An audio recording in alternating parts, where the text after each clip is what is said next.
selalu ya. Jangan lupa berdoa sebelum melakukan kegiatan. Anak-anak, hari ini Ibu akan memberikan 2 mata pelajaran, yaitu IPA dan Bahasa Indonesia. IPA-nya tentang perkembangbiakan vegetatif. Nah, Bahasa Indonesia-nya tentang ide pokok. Masih ingat nggak anak-anak yang kemarin Ibu berikan gambar bunga? Nah, bunga itu termasuk perkembangbiakan apa?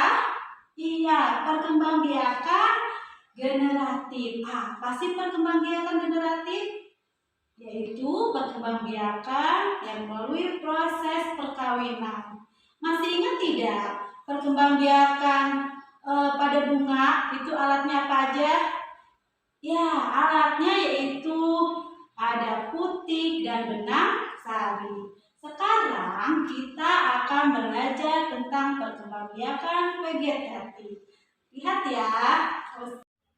Mari kita simak pembelajaran perkembangbiakan vegetatif. Apa sih perkembangbiakan vegetatif? Perkembangbiakan vegetatif adalah perkembangbiakan tanpa melalui proses perkawinan atau penyerbukan.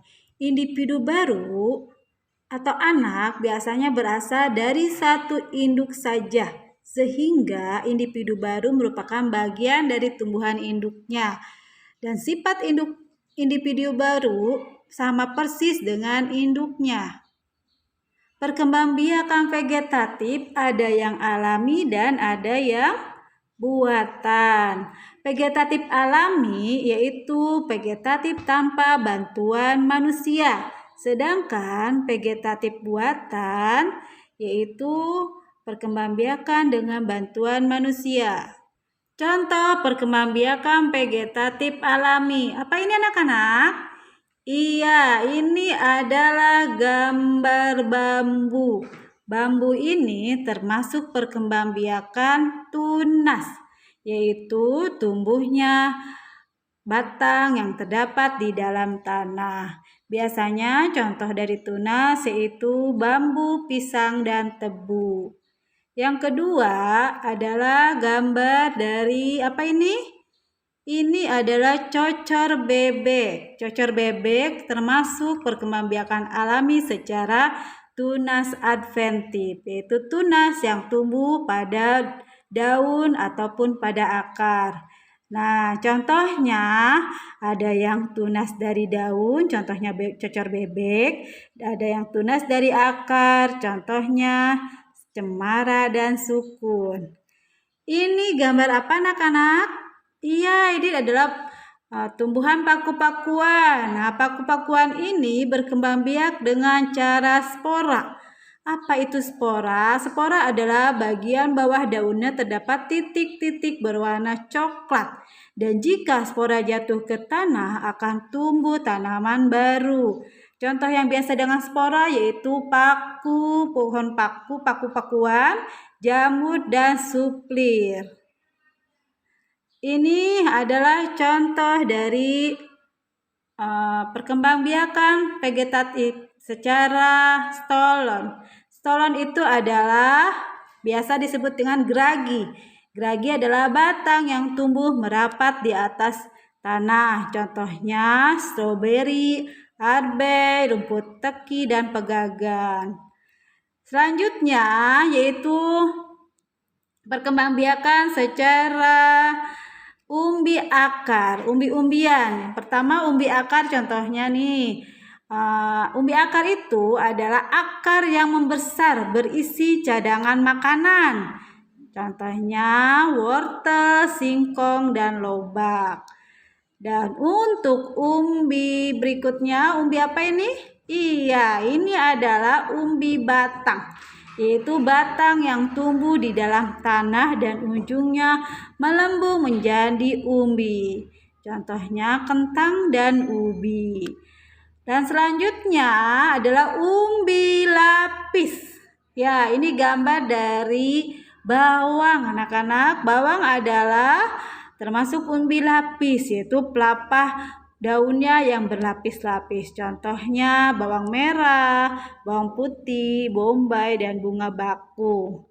Selanjutnya adalah dengan cara akar tinggal atau rizoma, yaitu batang yang tumbuh di dalam tanah. Nah, contohnya ada gambarnya jahe, lengkuas, kunyit, dan kencur. Selanjutnya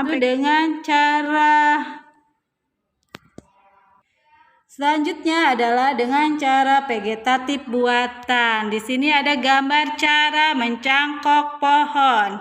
Nah, mencangkok ini adalah termasuk contoh dari vegetatif buatan ya, yaitu adalah membuat batang tanaman menjadi berakar. Nah, di sini ada caranya. Yang pertama dikerat batangnya, diambil kulit kayunya, lalu biasanya diberi dengan tanah yang pohon yang sudah dikeratnya. Ya, nah tanaman yang biasa untuk mencangkok yaitu tanaman yang berdaun atau berbatang berkayu. Nah, di sini ada dengan cara menempel atau dengan cara okulasi. Apa sih okulasi? Menempelkan mata tunas dari dua batang tanaman yang sejenis tetapi berbeda sifat. Contohnya, kalau kamu mau okulasi boleh dari mangga dermayu ke pohon mangga gedong boleh ya, bisa. Jadi satu pohon biasanya itu berbagai macam batang kalau kamu bisa menempel atau okulasi.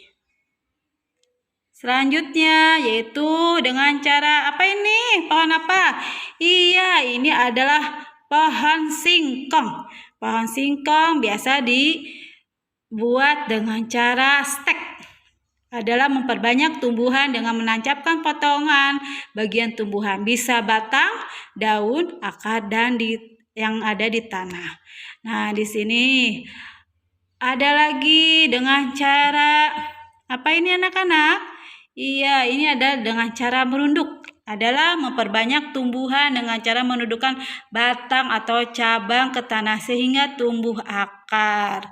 Nah, sekian perkembangbiakan vegetatif alami dan buatan. Nah, di buku setelah mendengar penjelasan tadi, silakan diisi teksnya dan tabelnya dan tulis jenis tanaman serta perkembangbiakannya serta manfaat dari perkembangbiakan vegetatif. Untuk tema bagian bahasa Indonesia, silakan kamu baca ya tentang tumbuhan sumber kehidupan ya. Nah, di situ nanti kita akan belajar tentang ide pokok. Apa sih ide pokok itu? Ide pokok adalah kalimat inti yang menjadi dasar dari suatu paragraf. Cara menemukan ide pokok adalah ide pokok ada biasanya di kalimat utama. Kalimat utamanya biasanya ada di awal paragraf, di akhir, ataupun di tengah paragraf. Nah, kalimat utama di awal paragraf biasanya kalimat kedua dan seterusnya akan menjelaskan kalimat pertama. Sedangkan kalau kalimat utama di akhir paragraf, maka di akhir kalimat berakhir berupa kesimpulan.